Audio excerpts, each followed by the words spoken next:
It's me. It's TRG, the Rambin Gambler. I need a photo opportunity. I got a shot at redemption. I don't want to end up a cartoon in a cartoon graveyard. So I want to be a rich man, but a poor man in the eyes of our Lord. And money, it seems so funny, but only when I'm bored. I'm trying to savor grace and favor. It seems ridiculous and rotten to the core. And now I want to be a smart man, but a stupid man indeed when duty calls. And what's responsibility when those around me, they seek until they are bored? I don't want to be a cartoon in a cartoon graveyard. Welcome to episode 98. Wow, 98. Welcome to episode 98 of our Casino Combat podcast. I am your enigmatic host, TRG, podcasting live in the glorious Casino Combat studios in parts unknown. Welcome, everyone. I am so glad you are all here today. Glad you are willing to spend some of your precious time with me. If you are joining us for the first time, if you randomly looked for a casino gambling podcast, you ended up in the right place. Feedspot.com blog ranked this podcast, this very podcast that you are listening to, the number one gambling podcast of 2022. As your host, I take my responsibilities very seriously. Mrs. TRG might say too seriously. If you want to learn, I am going to teach you how to win the game of casino gambling. We have to work before we can play. We can't have any pudding if we don't eat our meat. Let's get that done. Ladies and gentlemen, non-binary persons, Blowtorch and Captain Gridiron. This podcast discusses casinos and gambling. Do not gamble with money you cannot afford to lose. Do not gamble with money you need to pay bills. If you have a gambling problem, contact your local problem gambling hotline. If you do not know how to contact your problem gambling hotline, send an email to help@casinocombat.com. We will find that number for you and provide it to you. My past performances are not indicative of anyone's future results, including my own. All materials presented here are based on actual facts. Names and dates are changed to protect the innocent and the guilty. Some events, unrelated to outcomes, may be omitted in the interest of brevity and clarity. All done. That meat fell right off the bone. On to the pudding. Here we go. This is the battle plan for episode 98. We are going to share a moment of casino wisdom and discuss a new casino wisdom. A casino wisdom that is obvious to many of you. I suspect that that's true, but that also isn't known to a variety of people.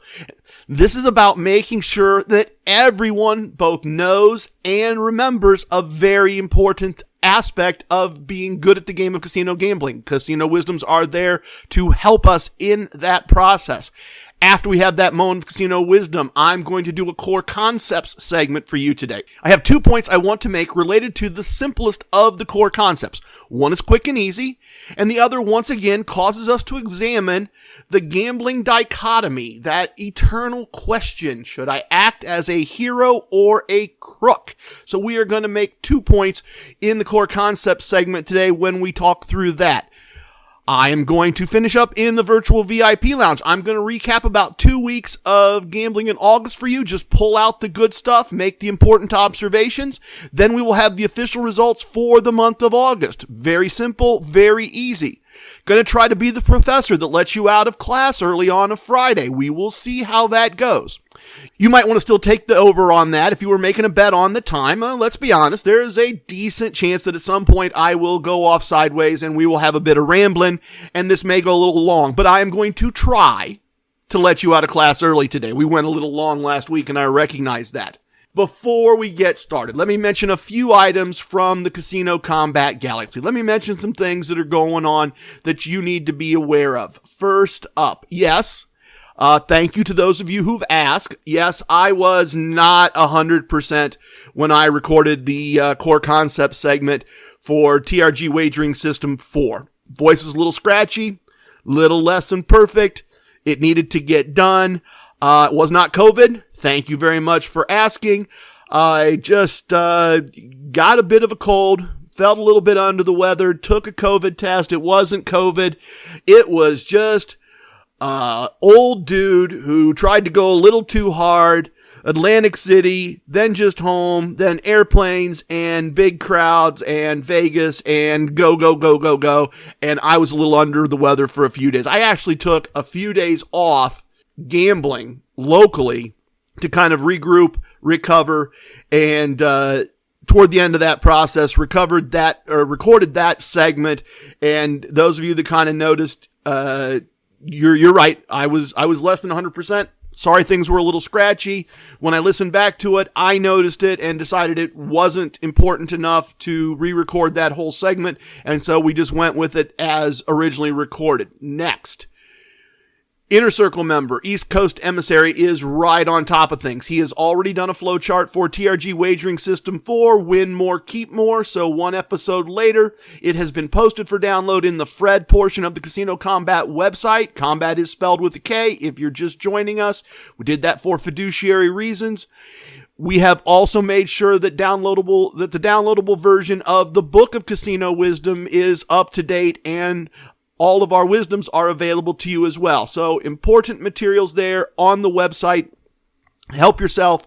Those are obviously things we're not charging for, and we certainly appreciate ECE's efforts on everyone's behalf. I know that there are people who appreciate being able to download those, look through those, practice with those, and he's the one that makes that all possible. In addition, squad mate and Inner Circle member Equine Ensign has already tested TRG Wagering System 4, Win More, Keep More, and his feedback said it felt like, at least the first time out, it helped him hit his positive exit goal more quickly. He won more quickly, and he kept more. Great job, E Squared. Thank you for being right out there and testing things out for us. I appreciated hearing the feedback. Appreciated hearing about your time in the casino and how things were going for you. In fact, I'm rambling, but he's been working on getting his last few tier points in the Caesar system because they're running some multipliers in the Baltimore market, and he has relatively easy access to get there. The really cool thing he's been doing, and it hits on all the core concepts, is he wins the amount of money he wanted to win for the trip, and then he takes a portion of that and he treats himself to a really nice celebrity chef dinner with part of the winnings. So he takes the money he won from Caesars, getting tier points from Caesars for the time he spent winning it. Then they multiply those points by 5. Then he spends a small portion of what he just won on an expensive dinner, and they give him 5 times the points they would normally give him for spending their money on his dinner. Love it. Absolutely brilliant. I said several times that I wasn't trying to create a podcast to teach from a vacuum. I wanted to create a podcast that created a community of gamblers helping each other be better at gambling. And the credit for that idea, or for articulating that idea that way, goes to Billy with the great last name. You see, when I was thinking about doing the podcast, I had taught Billy, just because he asked me if I would answer his questions if he bought me a drink. And we got to be friends and we got to know each other. And I was, we'd already known each other a little bit. I was more than happy to answer his questions, and he didn't need to buy all my drinks, and he didn't, but we talked for quite a while. But I had taught Billy, and I knew he could win consistently, and I knew I could win consistently, but I'd taught him. I didn't know anyone else who could do what we could do. I didn't even know if anyone else existed who could do what we could do. And now I know that others do exist. That's a very, very cool thing. What is also very cool is that with TRG Wagering System 4 presented to the world for less than 24 hours, I was getting feedback from the squad. I was getting texts, I was getting emails, I was getting messages, people had plans to test things out, I was getting questions based on kitchen table practice sessions, I was getting feedback from Inner Circle members in casinos trying things out. That's amazing. I didn't create that. I just talked into the air with a microphone turned on. T-Rex then edited that and uploaded it to the internet. All of you who listened and responded, you created that. We have done a very cool thing, and that's cool with a K. Thank you very much. It was a lot of fun hearing from the squad as I went through my day on Saturday. Casino Wisdom 88 teaches us ABC, always be casinoing. I was being a grandfather all day Saturday. I was not in a casino. But thanks to the squad, I was also casinoing as we discussed the new wagering system and what everyone's up to with it. So thank you very much. Thank you so very, very much. Well, I'll try this. I often say one last thing before we get started, and then there's one last thing, and then there's the thing after the last thing. So we'll see if that happens. But one last thing. And this is a leftover item from my time in Las Vegas that I think needs to be said. I think might benefit others. It's a story, but maybe it's not a story. Maybe it's a fable. Because fables had morals. Fables taught you something. Fables warned you about situations. Fables had a purpose beyond just entertaining. They were also intended to educate.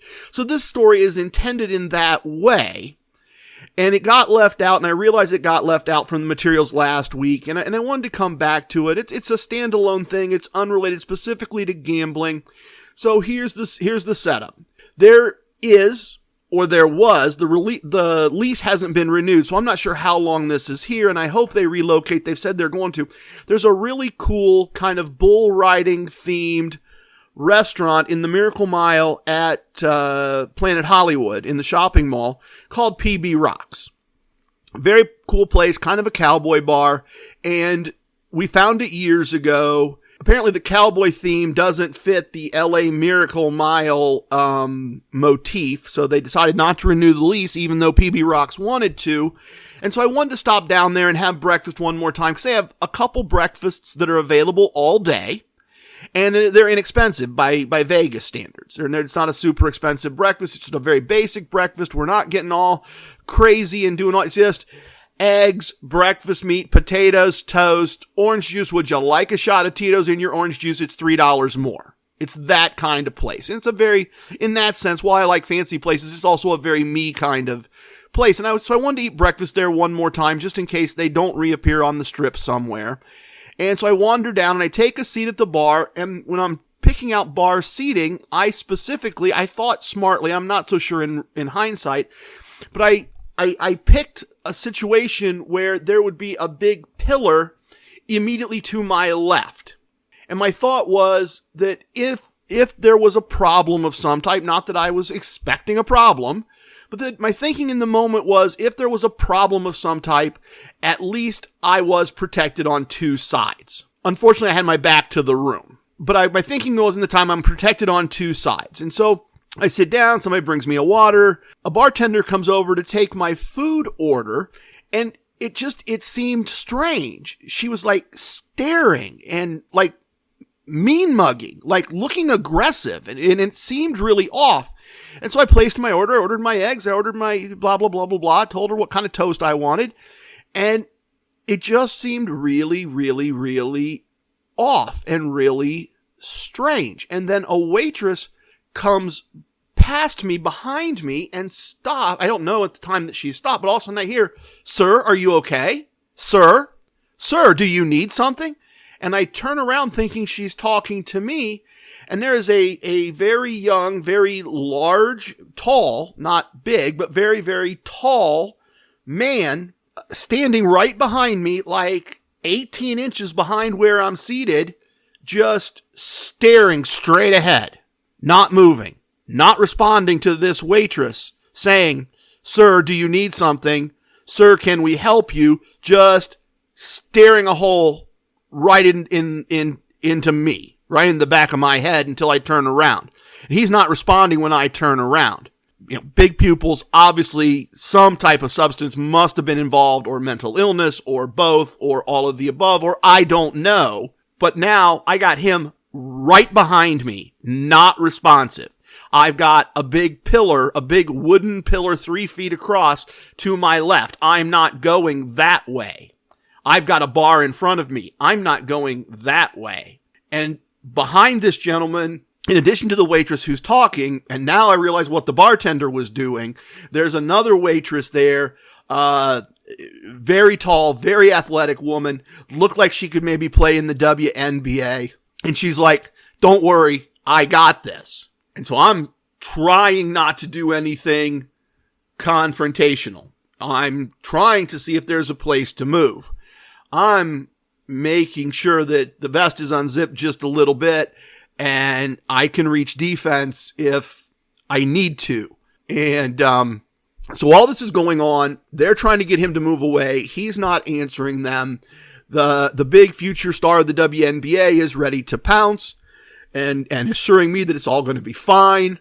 So at this point, a different bartender comes back and puts silverware and napkins and my orange juice with the Tito's in it, like 4 stools down. And then the first bartender who took my order comes up and picks up the water and says, "I'm sorry, he's new. He put your stuff the wrong place. Let's move you down here." So they make an excuse. They relocate me. They put me in a different spot. Now I at least have a side-eye view of what's going on. And now they confront this gentleman and tell him he can't stand here in the bar. And they kind of zombie walk him back out to the podium, back out into the mall, which is technically not part of their building.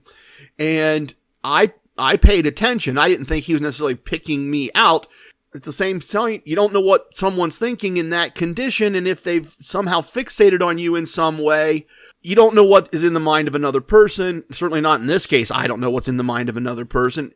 Guy stood there for a good 10 minutes, staring into space, not responding to anything anyone was saying. Drugged out, in a daze, potentially dangerous. Casino wisdom number 16. You gotta carry defense because you always carry cash. I was ready to get froggy and reach if that's what was necessary. I'm grateful that I didn't need to. I'm grateful that the staff of PB Rocks took such good care of me. But be careful out there, everybody. North America has gotten a bit stranger and a bit more dangerous, in my opinion. And that's the opinion of an old gambler and IT consultant. That's not an opinion of law enforcement, so it's worth what it's worth. But in my opinion, things have gotten a bit more dangerous since we started this journey. Be aware of your surroundings. Be aware you could be a target. Keep possessions buttoned down and protected. Carry defense because you carry cash. All right, everyone's been updated. A battle plan is in place. Let's move out. Let's do a moment of casino wisdom.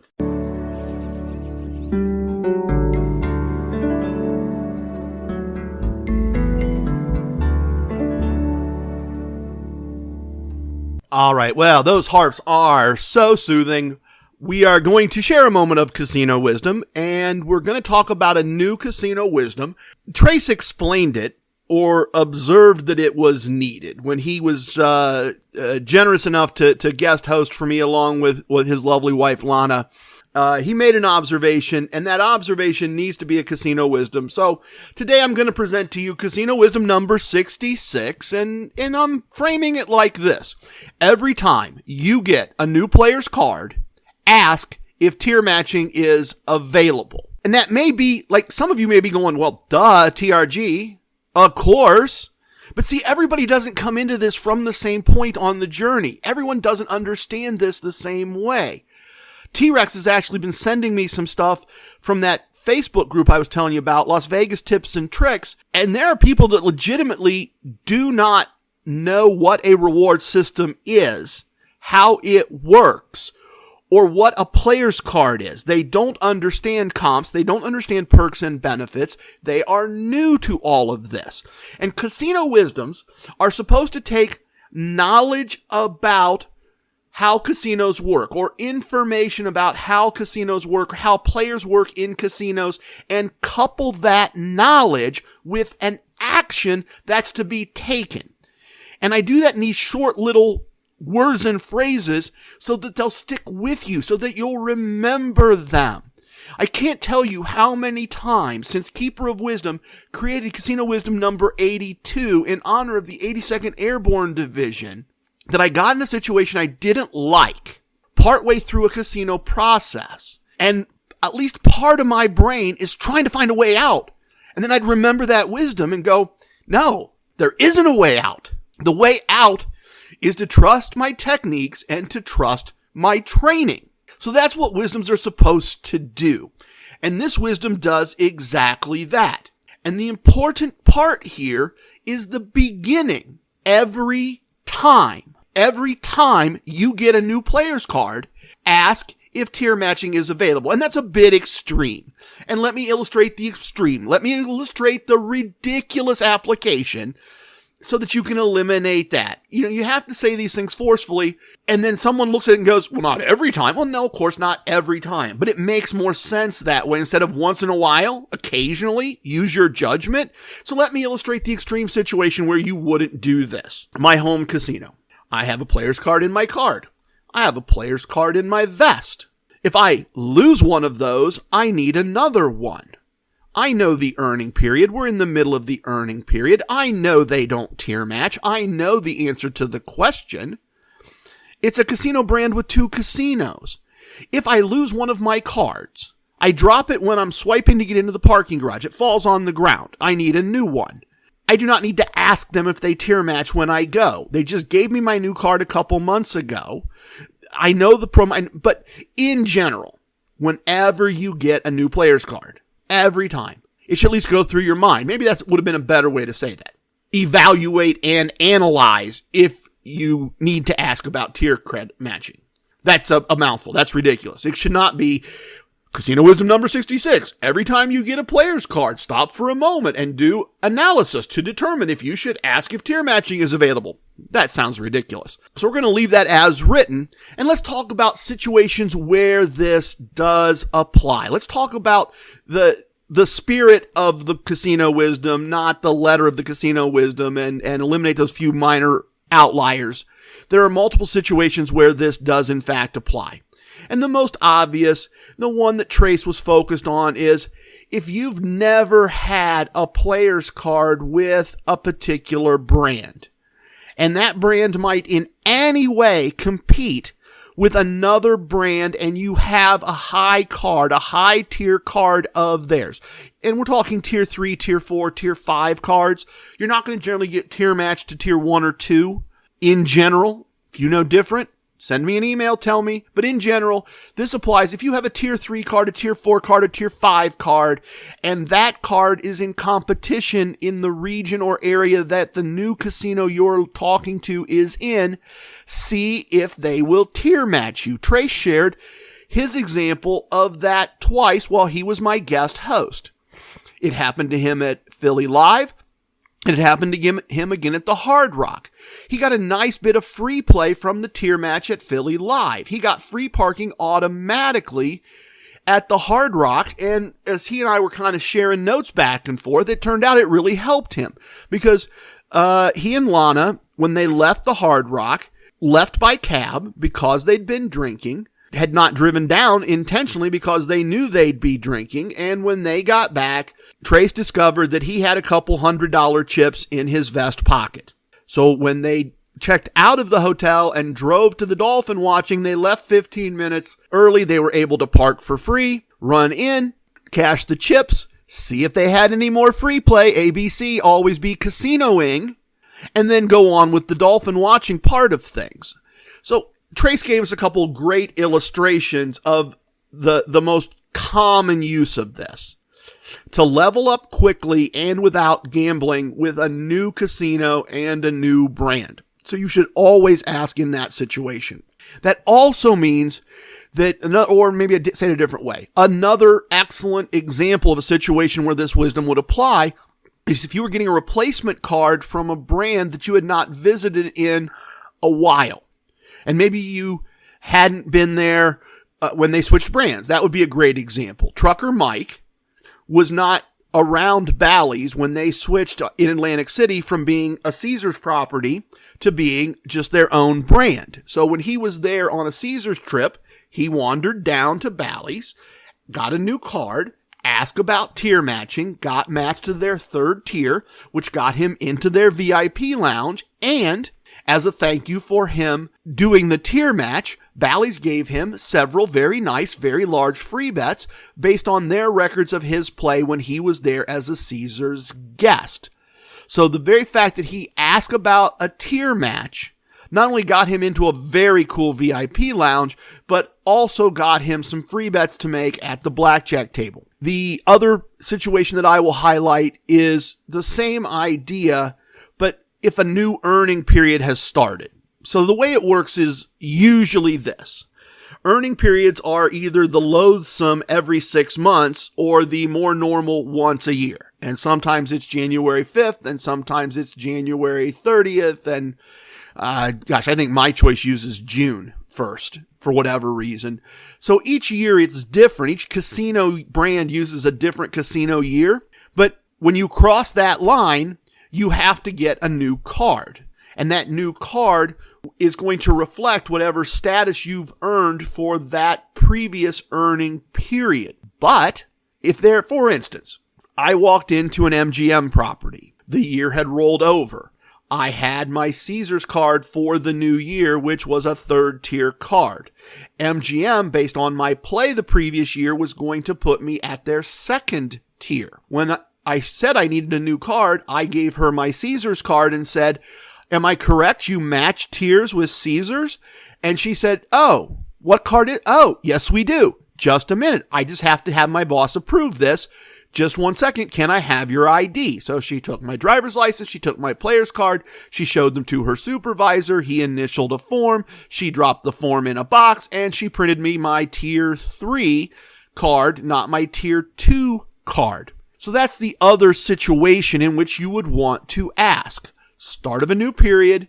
They're printing you a new card. The new card is not at the same level as other cards you have from their competition, and you ask nicely to see if they will tier match you and move you up, and in many cases they absolutely will. Certainly as we come out of the pandemic, they are more and more willing to do tier matching. So, Trace made a great observation. Remembering to always ask for tier match should be a casino wisdom. And now it is. It's now casino wisdom number 66. Every time you get a new player's card, ask if tier matching is available. Glad he made the suggestion. Glad that I could close that gap. And at the same time, expand the Casino Combat book of casino wisdom. Excellent. We are going to do a core concept segment next.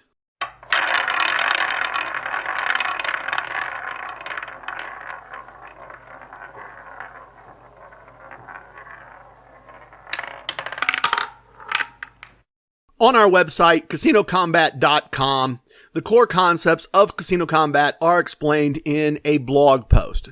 And of course, both combat and concepts are spelled with the letter K, not with that other letter. Roughly the first 10 episodes of this podcast presented the core concepts in detail, albeit in detail with some C- level audio editing. And I'm just joking, T-Rex. I mean, I think that's fair. You and I have talked about it in the past. We both didn't know what we didn't know. We were both just making it up as we went along, and I'm just joking. You know, it was an A+ effort all the time, even if we were getting C- results. We were all learning as we went, and we had very little feedback. T-Rex, you know, I feel like you're a solid A week in, week out. You wonderfully volunteer your time to do that task. You know how much I appreciate it. You fix a lot of little things for me, but the idea, folks, is not for me to rib T-Rex. The idea is the early parts of the podcast, I went through all of this in detail, and at various other future episodes after that, I walked back through them again. I feel like at this point, we got resources. In fact, the core concepts are explained in short lessons on YouTube in the form of the boot camp, as I said, spelled with a K, in the boot camp playlist. So we've got you covered in the first 10 episodes. We've got a condensed version on YouTube in the form of the boot camp playlist. We've got a written version of things. These are the fundamentals of good casino gambling. Fundamentals that many gamblers never learn. In fact, I know, and this, I'm, what would the Brits say? I'm gobstopped over the fact that I know 3 losing gamblers that have been exposed to the core concepts because they know me and they've listened and they've mentioned them and they have not, for whatever reason, implemented any of the core concepts into their play from what I can observe. I see them at my local casino almost every time I'm there. So they are there almost 5 days a week, just like I am. When I am there, they are there. They are there when I arrive, and they are there when I leave. And they're losing and losing. And they always look sad. And they always look like they don't want to be there. And then they're losing. And then they look sad going to the ATM. And then they come back and they look sad while they lose some more. The same bets over and over. No probable way to recover what they've lost for the day already, let alone the week, the month, the year, because they're changing another $100 and they're hoping that a few more bets will help them recover the hundreds they've already lost. It is so frustrating. It's like, okay, you know me. You've actually listened. You've actually mentioned the core concepts. You've mentioned trying to learn them, and you're not doing any of it. You're not doing, other than the fact that you play blackjack, which is a minimum house advantage game. Yeah, sure, you play blackjack, but you don't always make basic strategy plays, and you don't always skip the side bet. You make the side bet a lot, particularly when you get desperate. You don't buy in for 10 units. You don't seem to have any wagering system other than I'll guess if I should add $5 to my bet or not. You don't do... Okay, sorry. I got lost a bit in my thoughts there, everybody. I apologize. I said in the recent past that the core concepts are basically year 1 and year 2 of college, if there was such a thing as good gambler college. Unfortunately, some college students flunk out very early in the process, and perhaps that's just how we need to consider these few individuals. But the idea is many people never learn these ideas. Many people never know these ideas exist. Many people never learn them through the School of Hard Knocks, and many people never know how to apply them. In my opinion, in my never so humble opinion, if you can't basically sit down and write out the core concepts in your own words, if you can't explain them to someone else, and you want to be successful at the game of casino gambling, pick a method. Pick the early episodes, pick the YouTube playlist, go to the website blog post, pick any or all of them that make sense for you, and dig into the content we have provided. Master, get an associate's degree, right? Get a 2-year degree in casino combat. Be at least that proficient if you want to be good at this. They are not that hard. If I was giving you a test and said, Core Concept 1 is, Core Concept 2 is, if I was doing fill in the blank, you should be able to do those. Those are relatively easy. And I'm digressing a minute after saying that I wasn't going to explain them, and then I'm almost explaining them, and I should have just explained them perhaps. But the reason I dwell on this when we do these segments is that one of my younger brothers has a degree in construction management, and he supervised the construction of a number of large buildings. And one of his favorite observations is that if you don't get the foundation right, you will fight the building all the way to the roof. The core concepts are the foundation of what you are going to build as a gambler. And that's why they're there, and that's why you need to learn them, and that's why I've tried to present them to you in multiple ways. Today, I want to dig into the shortest and easiest, at least easiest to understand, because there's no math, of the core concepts. And that is this: have and use a player's card. And now this core concept is on my mind for a couple of reasons. And the first is very, very simple and very, very straightforward, and really is more of a reminder than anything else. And in fact, it's a reminder that, wow, okay, I confess, I kind of recorded this at different times on different days, and this actually ties right in with the moment of casino wisdom you all just listened to. That's pretty clever if I'd have done it on purpose. So one of the first ways that I wanted to talk about this, one of the reasons this is on my mind, is that we are kind of approaching rollover season. And I just touched on it a few minutes ago. From your point of view, Caesars and MGM are going to roll over right at the beginning of January, and I believe it's right at the end of January, respectively. And that means that when things roll over, you get for the next year. So in this case, it's 2022. And we're looking at the end of 2022, and we're looking at the end of the casino calendar for these two brands.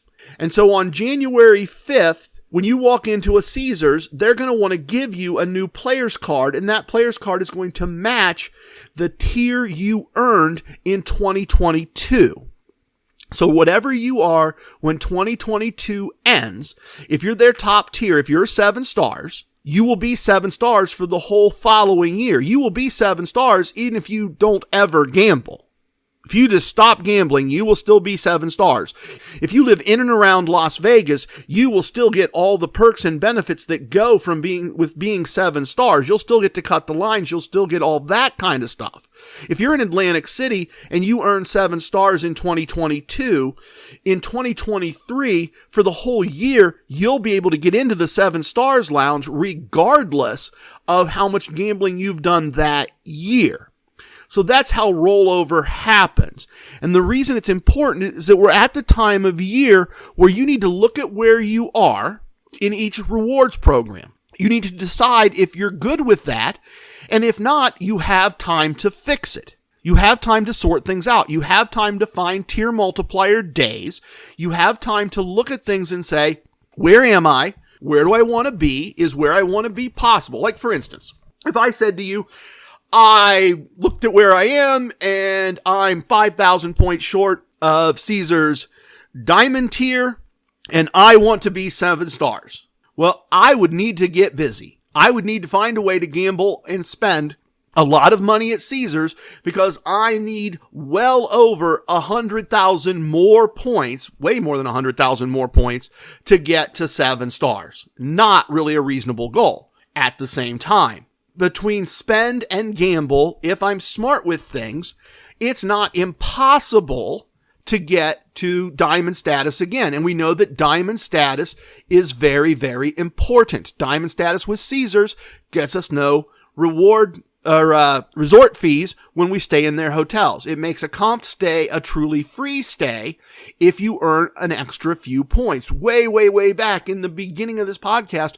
we saw me make a early pandemic trip to Las Vegas specifically structured around getting exactly enough tier points to get to diamond.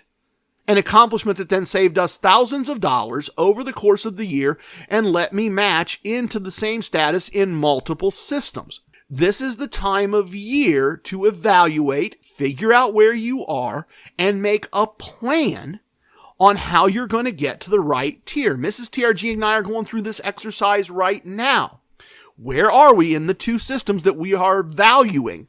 Most importantly, the MGM system, which we have MGM well in hand at this point. MGM, we have not yet earned gold status for next year, but we are very, very close. We are close enough that I could make a couple trips, 2.5 hours to the west and the north to the MGM property, and I could get it done. We are not at the point of, gotta get a long trip at Borgata, gotta take a trip to Las Vegas and spend 3-4 nights comped and we got MGM well in hand. We've got MGM so well in hand that we are plotting how to do Caesars also. And Caesars is a bit more of a stretch. We're going to have to be a little bit more aggressive on the Caesars side. And partially that's because we have the MGM credit card, which is feeding us tier points on a regular basis as well. So it's that time of year. That's one of the reasons this was on my mind. We've seen that the right cards put you in a position to tier match all year, as we were just discussing. So several months left. Take a look at things. That's my suggestion. Figure out if there are things to be done. Old timers will tell you, don't gamble for status. I never gamble for status. Well, okay, you never gamble for status. And I say BS to that. Status equals money if it's applied correctly. And gamblers gamble for money. So when I gamble for status, it is just another way of gambling for money. Not paying resort fees is dollars. Getting tier matched to other brands and getting into their VIP lounges and getting fed for free is dollars. It's dollars not spent as opposed to dollars spent, but it's still dollars. It's just dollars in a different way. It's also pesos and yen and yuan and rubles and francs and pounds. The other reason this was on my mind is recent events that occurred for myself and Mrs. TRG. And now we're going to do just a little bit of the famous TRG story about the story to get to the story.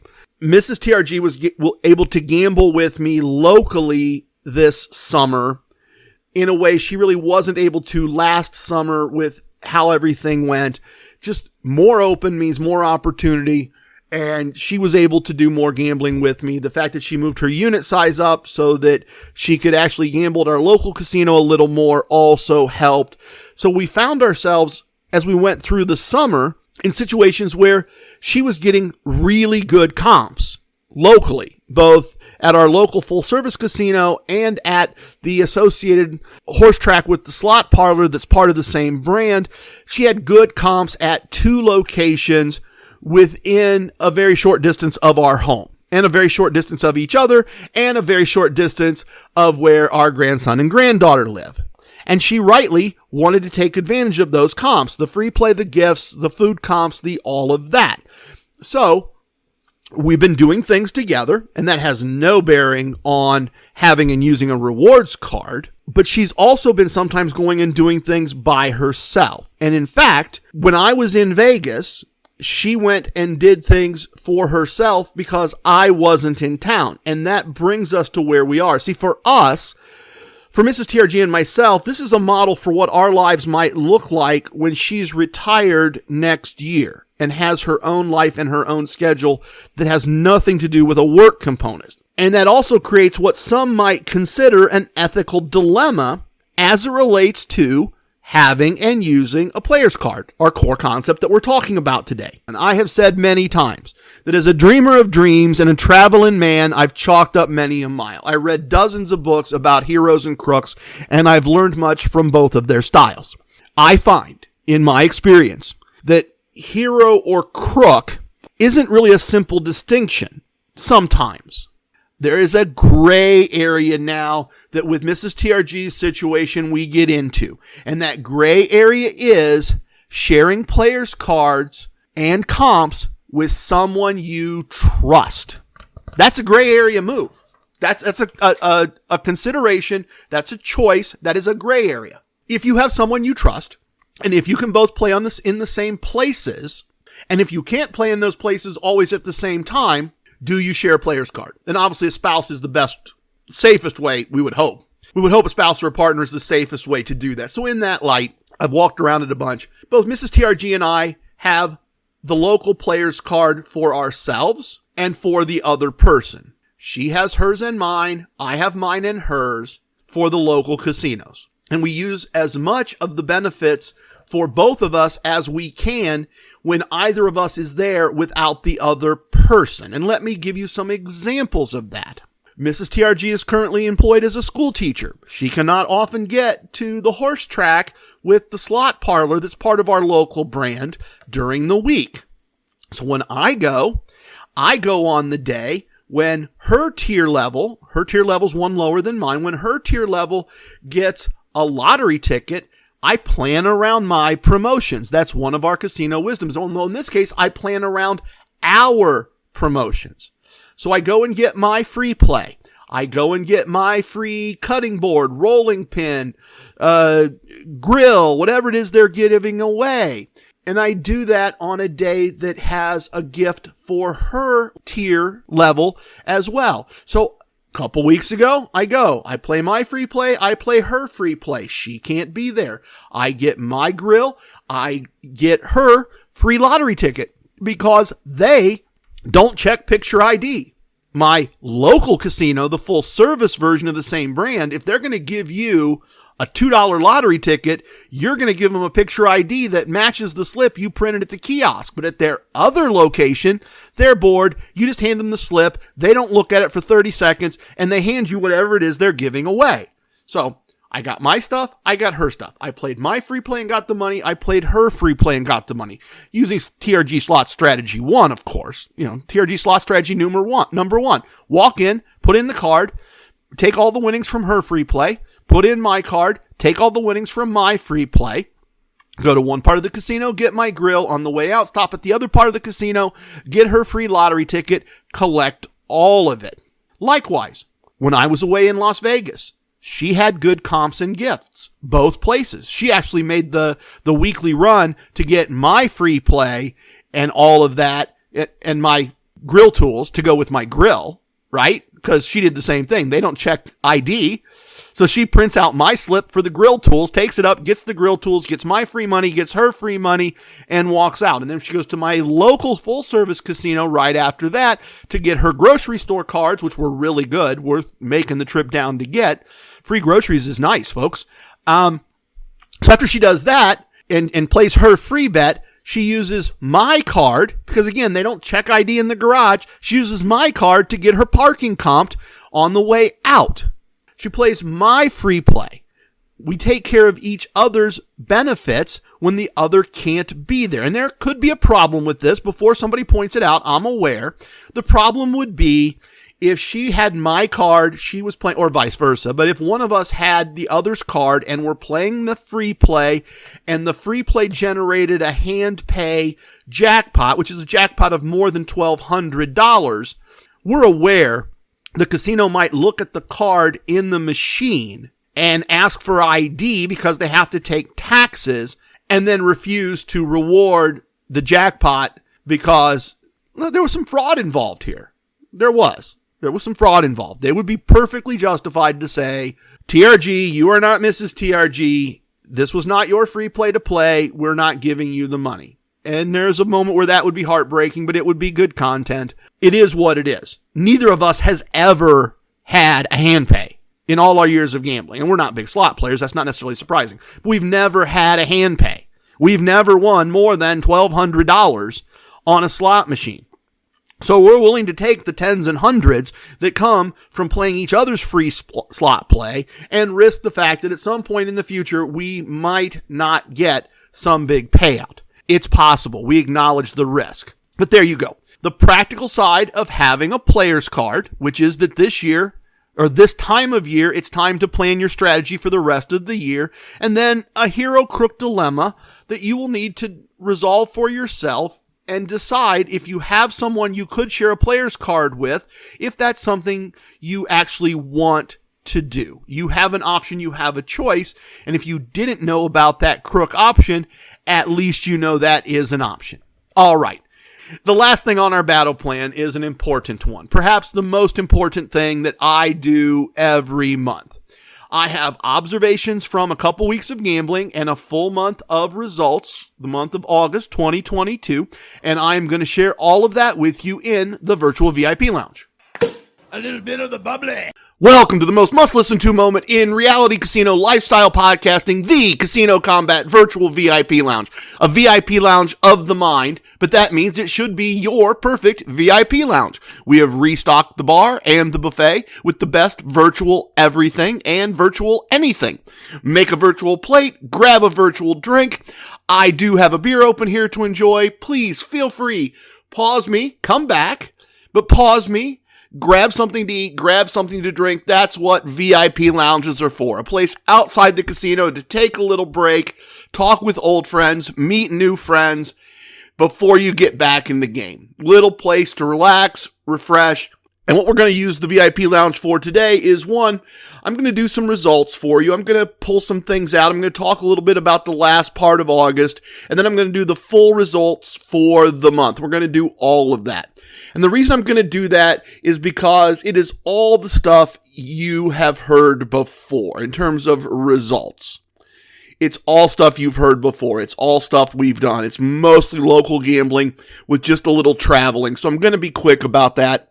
And I got to be honest with all of you. We went out to the East Coast, did a whole bunch of stuff out there for our anniversary to start the month. I came home.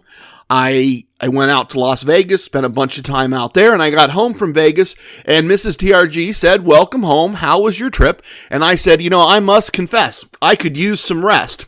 I can't run at this pace very long. Over a week on the East Coast, a few days home, almost a week in Vegas, I took a few days off of gambling. I wasn't feeling really great, needed some recovery time, was a little bit sick, nothing serious, nothing COVID, took the test, all of that, but just, I went at it pretty hard, and I certainly felt it when I got back, so I took a little break. I did normal gambling at my 3 local casinos through the rest of the month, got all the free stuff they were giving away, got the free slot play, the free bets. Mrs. TRG did the same thing. We ate a lot of free meals. I hung out with the Maharaja of Money and had some fun and won some money playing craps with him. Mrs. TRG and I took a long weekend to a comped room at Casino One about 2 hours south and east of our home because, I thought this was going to be quick and boring because you guys know all this stuff. You know how the local gambling goes. You know how trips to Casino One go. But I shouldn't gloss over that. I really shouldn't. I shouldn't say this is the boring stuff and you've heard it all before because, one, some of you may never have heard this before. You may not have heard me go through those things and make those points. But two, this is the resort where the podcast started. way back, episode 2.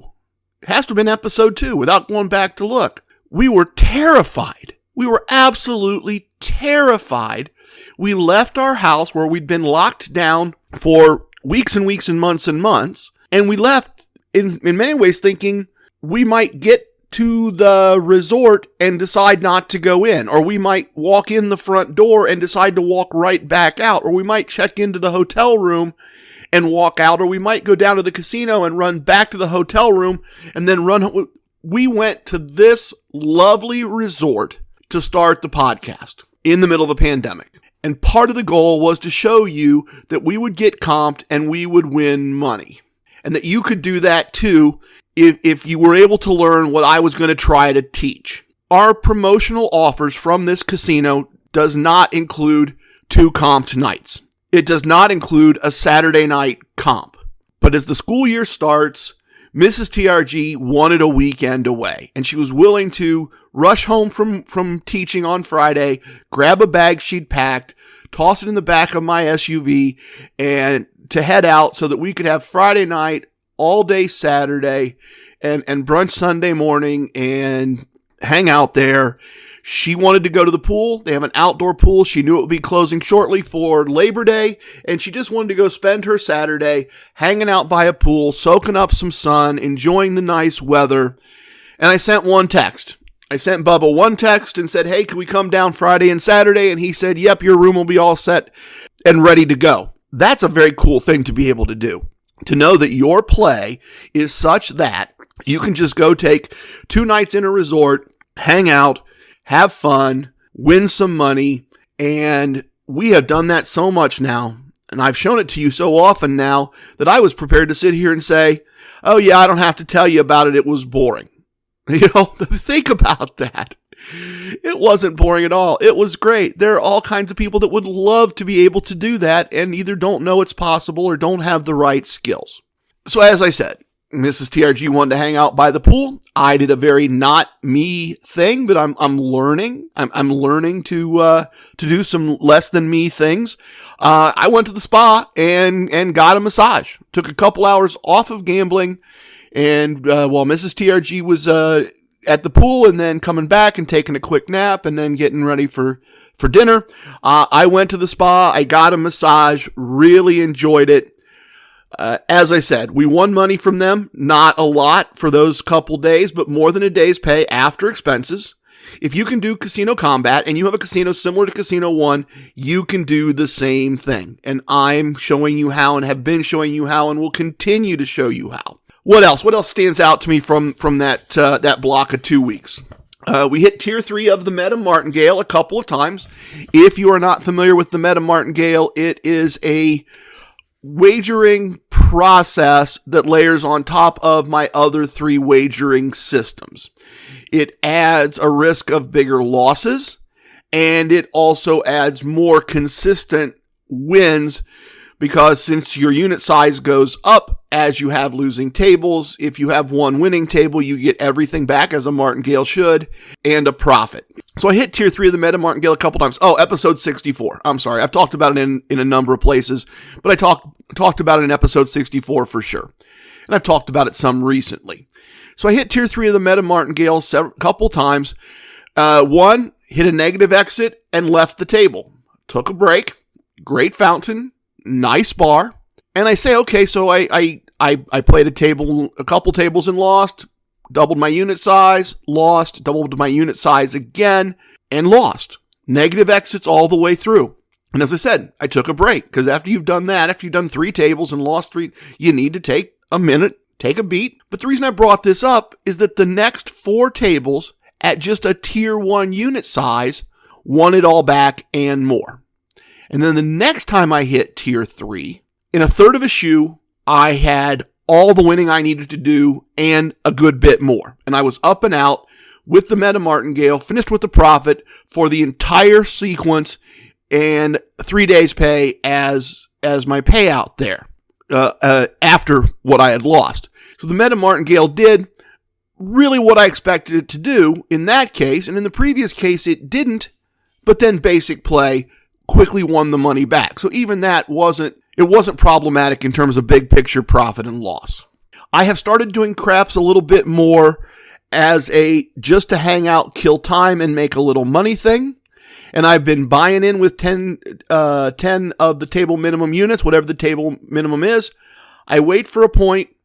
I set up the Iron Cross with it, which is betting table minimum on the 5, the 6, and the 8, and then table minimum on the field bet. And I collect twice in any way. Any 2 times I get paid, then I pull the field bet off and up, and I turn off the numbers that I placed, the 5, 6, 8, and I wait for someone to hit big red and for everybody to lose their money, and my money's still intact. And then when we have a new point, I once again put my field bet down and tell them that my bets are working, and I collect twice, and I turn things off again and take the field bet off. It's a bit boring. It really is. It's a slow grind. It's okay to be bored. It's okay. You got to resist the urge to turn things back on because they'll sit there and roll number after number after number. If you can do that, then this is a system that often just kind of gradually gives you a little money, a little money, a little money. If the drinks are free or your friends are there, whether that's the Maharaja of Money or Gabriel or the Walking Wikipedia or whomever, you're just kind of hanging out with your friends and making a little money after you've made your money for the day. I particularly like this at my local casino. If I win quick and win more than a day's pay, and I can buy in at a lower limit table with less than the second day's pay. So I'm going to walk out with a day's pay no matter what, I guess is the point I'm trying to make. And then I just hang out with my friends and have a cocktail and gradually collect, in most cases, some extra cash. It's a very simple, very not casino combat. I'm not progressive wagering. I'm not regressive wagering. I'm not doing any of those things that are essential for long-term big successes, but it's a very, very conservative system. There's only one thing that can go wrong, and that's you get all set up, and before you collect 2 big red hits, and then you're in a hole. But I've climbed out of those too. I've gradually, a little bit at a time, managed to pull things off. It's the only thing that can go wrong, and otherwise you're just going to make money. Now, the one exception I will note, the one exception I make when I say that I just turn them off after I've collected twice and leave them off, the one exception I make is this. Suppose the point is 4. Points of 4, I bet the 5, 6, 8, I bet the field, I get paid again, I pick up my field bet, I tell the dealer my bets are off. Now the shooter throws a 4. Everybody gets paid. Now all the bets are off. Now a 7 is thrown. Well, that's the 7 I was expecting. That's the 7 that's going to occur every, depending on who you ask, every 7, 8, 6 tosses, depending on who does the math. That's the 7 I was looking for. And that's a good 7 in the sense that people are getting paid on that. Other than the don't bettors, people are getting paid on that, and they're fine with that.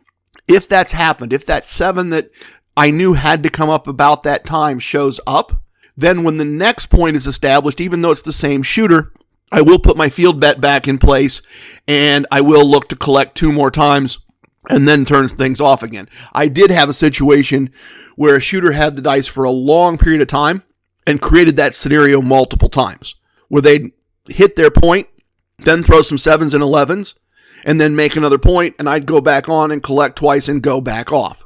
Long, slow grind, as I said. Not a full-blown casino combat system. And I usually set my positive exit point at 50% of my buy-in. And I'm getting good results, and I'm getting out, and I'm winning a few extra dollars. All right, that's the important stuff. Believe it or not, I didn't feel great. Did most of my gambling locally just to pick stuff up, just to get the free stuff and get a little cash and get out, other than some time hanging around with friends. We won many days' pay over that 2-week period once I'd recovered from my travels. So let's do results. Let's talk about results now. And these are all going to be posted as a blog post on the website, casinocombat.com. Combat is spelled with a K, of course. So we're going to have this spreadsheet posted there for you to see and look at and review and tear apart in detail if you wish, so you don't have to just listen to me describe it. And if you're new, one of the core concepts, also a blog post, but one of the core concepts of Casino Combat is gamble for the month, not the machine or the table or even the day. Gamble for the month. This core concept acknowledges that you are going to have some losing days. It is going to happen. I have never ever tried to tell anyone you're going to win all the time. That's not what we're trying to do. We're trying to have more cash, and if not more cash, more non-cash benefits than the cash we lost. But we're trying to have more cash and a variety of free stuff at the end of the month than we did at the beginning of the month. That's a win. I've said it a number of times. I've told the story a number of times, both on air and off air. Who cares if you get to the end of the month and you've lost and spent $10 if they gave you $3,000 worth of stuff? If they gave you rooms and meals and money to play in the slot machine and money to play on the tables and a handbag and a blender and they giving you all this thousands of dollars worth of value and you lost $10, who cares? You won. You were a winner by any stretch of the imagination. So that's why we do this once a month. That's why we sit down at the end of the month and really look at results. And this is also why I keep careful records. I am accountable to someone or something, multiple someones and multiple some things. And so I sit down at the spreadsheet and I look at the month and I really analyze it before then I talk through it with all of you. Because this is it's part of what I've been teaching since the very beginning. And in the spirit of sharing with friends, I usually do this in the virtual VIP lounge because that's where I hang out with casino friends when a VIP lounge is available. And so that's where I normally do this segment. I tell you all the time, and I'll tell you again, I am not bragging. I am not boasting. I am not trying to impress you. If you are impressed, that's the wrong message. And know that I know that, well, for instance, Gator Gambler gets much better comps than I do. Anytime he goes to Las Vegas, he gets much better comps, much better rooms, much higher dollar value, much higher everything. If he told you his and I told you mine, his is more impressive than mine if we're evaluating to be impressed. We're not doing this to impress anyone. We're doing this so that if you are wondering if this really works, if you're considering actually doing what I've talked about, then we're doing this so that you can evaluate if what I do works in a way that you want to try it. That is the purpose of all this. And I do all of this in the dollar a day scale. I take everything that I have accomplished, Mrs. TRG has accomplished, we roll it all together, and then we divide it by the amount of money I want to earn in a day of casino gambling if my customers did not have any work for me to do. This number is different for everyone. A investment banker in New York City is likely to have a much larger number than someone who delivers pizza in the Dakotas.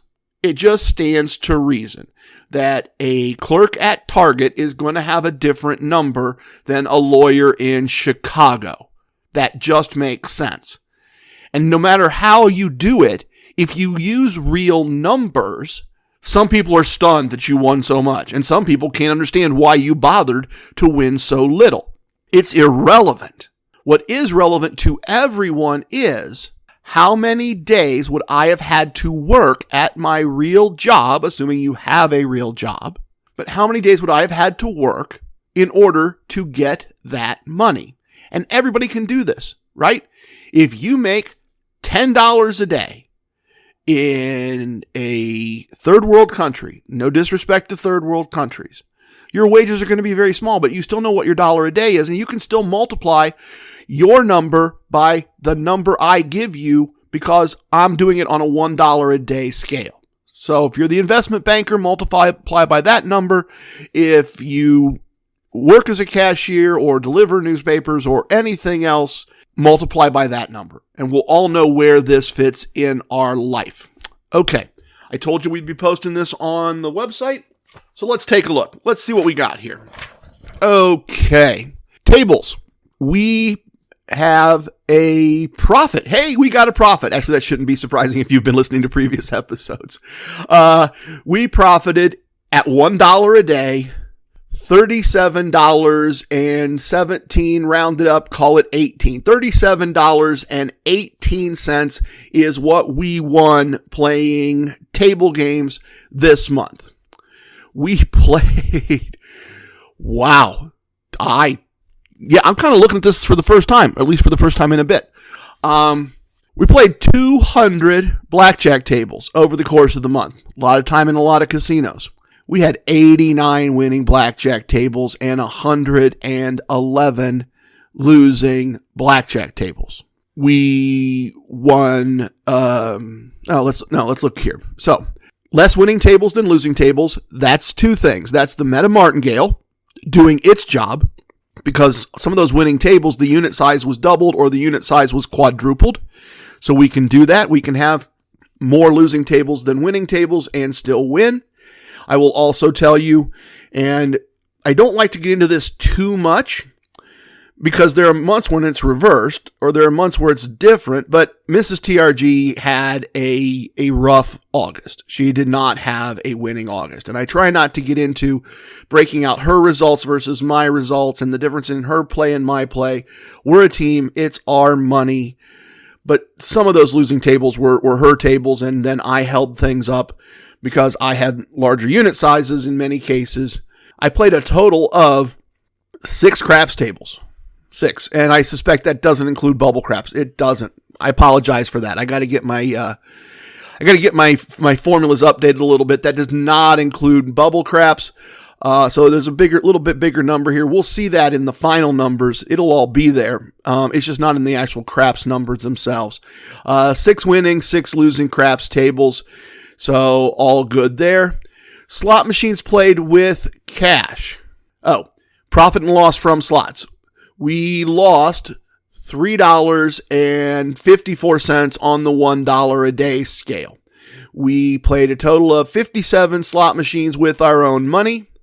32 winning slot machines were played. 25 losing slot machines were played, and we still lost some money. So less than great there. TRG slot strategy El Numero Dos did not produce a win. It did, however, over previous months, produce some free slot play. We got $1.86 in free slot play given to us, a little over almost 2 days pay. Got almost 2 days pay in free money to play. And that free money generated 82, round up, call it 83 cents of profits. So we got back part of what we lost on slots by winning money with our free slot play using TRG slot strategy number 1. If you're not familiar with my slot strategies, go to CasinoCombat.com. Combat is spelled with a K. Go to the Fred section and download Casino Combat Slot Tactics. That will tell you all of our slot strategies, give you some example numbers, tell you exactly the techniques we used to generate these results. Although on the slot side, those are losing results, so maybe you don't want to replicate those. Okay, so we had expenses of $13 and round up 13 cents, $13.13. Higher expenses, given we took a trip to the East Coast and bought some hotel rooms and some recreation and some meals, and then I turned around and had plane tickets and expenses in Las Vegas. Expenses in Las Vegas. I'll bet I easily had a day's pay just in cabs. I'll bet $1 of that $13.13 was probably just cabs running around Las Vegas. And then the slingshot rental and everything else. So we had $13 in expenses. And that means that you take what we won at tables, what we won with free slot play, what we lost playing slots, what we spent, and we end up with a profit and loss after expenses of $21.33 if I made $1 a day. A little over 21 days pay after expenses. So we won plenty and we spent roughly a third of it, kind of. Yeah, roughly a third. We spent doing gambling roughly a third. Not bad. That means that our anniversary trip was free and we got a profit. All the sightseeing, all the everything that we did on our anniversary trip, all free. Vegas, all free. Even with the disastrous night with the Marines, and plenty of money in our pockets, in our bank accounts. We got comped $9.87 on the dollar a day scale. We got comped almost 10 days pay of free stuff. Match bets did not do well on the match bets. We are not going match bet places, apparently. We got, call it 4 cents with rounding. It is 0.033333. You'll see that on the spreadsheet if you want to take a look on the website. We got 3 cents in match bets. Just we're not going match bet places, or casinos are phasing out match bets a little bit. We did, however, get $4.05 in free bets. So that's very solid. 4 days pay. Just short of a week, just sort of 5 days. No, just 4 days exactly. But 4 days pay in money to gamble with. I told you they will give you money to gamble with. Take that, combine the free slot play. That's $5.90. Almost 6 days of free pay in free money. We would have had to work 6 days. So Monday, Tuesday, Wednesday, Thursday, Friday, Saturday. We had to work all that to earn the money that they gave us to bet with. We got 92 cents in gifts given to us. And I think that's probably a little bit down. And that makes sense because 1 week we were not around to get free stuff. We got a little bit of free stuff in Atlantic City, but we really weren't around to get our normal, repeatable free stuff. Parking comps were down, didn't get as many parking comps. Then I was in Vegas, so there's some other comps or gifts missed there. So let's take it all. Let's roll it all together. All the money won, all the money lost, everything we were given, everything we spent, all the gifts, all the free money. Let's roll it all together. And we end up with benefit into our lives. We end up with value equal to $38.15 on the $1 a day scale. That's excellent. That's amazing. Well over, in dollars, well over 30 days on almost 40 days pay. That is 2 months work, right? You work roughly 20 days a month, almost 40 days. That's almost 2 months pay into our lives in value. That's Casino Combat. That's what I promised you at the beginning. That's what I told you in episodes 1, 2, 3, and 4 was going to happen, is that we were going to see good value into our lives consistently and repeatedly. And I said I wasn't bragging, and I'm not trying to brag, but I'm really happy to be able to sit here and tell you, as we've now wrapped up August of 2022, we had a cash profit in March, had a cash profit in April, had a cash profit in May, had a cash profit in June, had a cash profit in July, had a cash profit in August. That does correspond to me more fully and consistently using the Meta Martingale. Part of that corresponds to me moving from TRG Wagering System 2, Always Be Grindin', to TRG Wagering System 4, Win More, Keep More. It corresponds to those two kind of tweaks, those two little adjustments to what I've been doing. 7 months in a row, cash profit after expenses. Please, tip your waitresses, tip your bartenders, tip your dealers. If you have a host, tip your host. Don't tip away your wins. I have spoken. Everything you heard here is true from a certain point of view. It's time for leaving, and I hope you understand I was born a rambling man. Love it, hate it, it don't matter. Please share with your family and friends. Goodbye, everyone. Thank you for listening.